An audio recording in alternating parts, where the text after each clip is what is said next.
Assalamualaikum warahmatullahi wabarakatuh.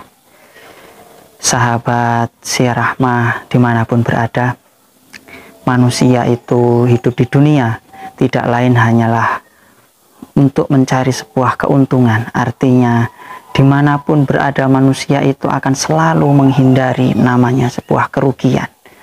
Orang bekerja menghindari kerugian, orang yang sedang belajar menghindari kerugian, kegiatan apapun selalu mencari atau selalu menghindari sebuah kerugian.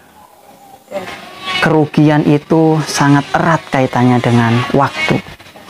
Maka dalam hadis Rasulullah SAW, al-waktu kasayfi in lam tata'hu qata'aka. Waktu itu layaknya sebuah pedang yang sangat tajam. Manakala pedang itu tidak digunakan dengan sebaik-baiknya, tidak dimanajemen sebaik-baik mungkin, maka pedang itu akan melukai pemiliknya. Maka di dalam ayat Al-Quran sangat ditegaskan, sangat jelas. Di dalam surat Al-Asr ayat 1-3 disebutkan bahwa ayat yang pertama yang berbunyi wal asr, demi waktu. Di dalam ayat yang kedua, di dalam surat ini dijelaskan innal insana lafi khusr, bahwa setiap manusia itu sesungguhnya adalah dia di dalam kerugian. Sahabat Syiar-Rahmah yang dimuliakan Allah Subhanahu wa taala, di ayat yang ketiga barulah ditegaskan oleh Allah Subhanahu wa taala golongan-golongan yang terhindar dari kerugian, baik kerugian di dunia maupun kerugian di akhirat. Illalladzina amanu wa amilus solihati wa tawassaw bil haq wa tawassaw bis sabr.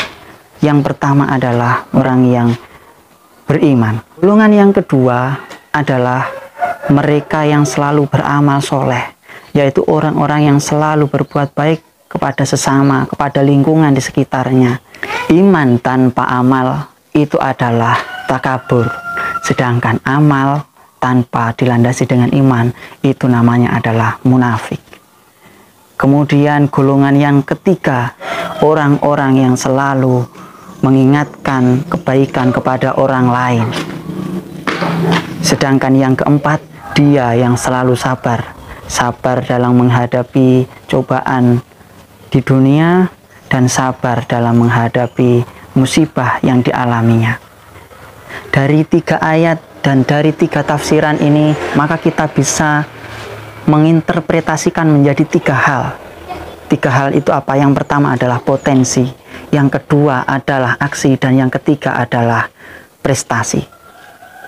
Potensi yang diinterpretasikan di dalam potensi adalah kesempatan, yaitu waktu, wal asri.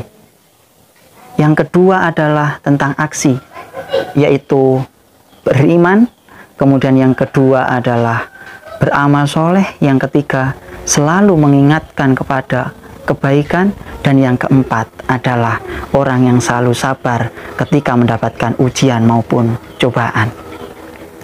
Dan yang ketiga prestasi, yaitu ketika ada kesempatan waktu tadi kemudian melakukan 4 hal, maka kita akan mendapatkan sebuah prestasi, yaitu kita tidak tergolong orang-orang yang rugi di dunia maupun rugi di akhirat. Khususnya di bulan Ramadan ini, bulan yang mulia, bulan yang penuh barokah, yang setiap kegiatannya, setiap apa yang kita kerjakan itu berlipat-lipat ganda. Maka ketika kita melakukan 4 hal tadi, itu menjadi sebuah aset, menjadi sebuah tabungan kita, sehingga kita di akhirat kelak tidak tergolong orang-orang yang merugi. Semoga membawa berkah dan manfaat bagi kita semuanya. Ihdinas siratal mustaqim, wallahul muwaffiq ila aqwamit thoriq. Wassalamualaikum warahmatullahi wabarakatuh.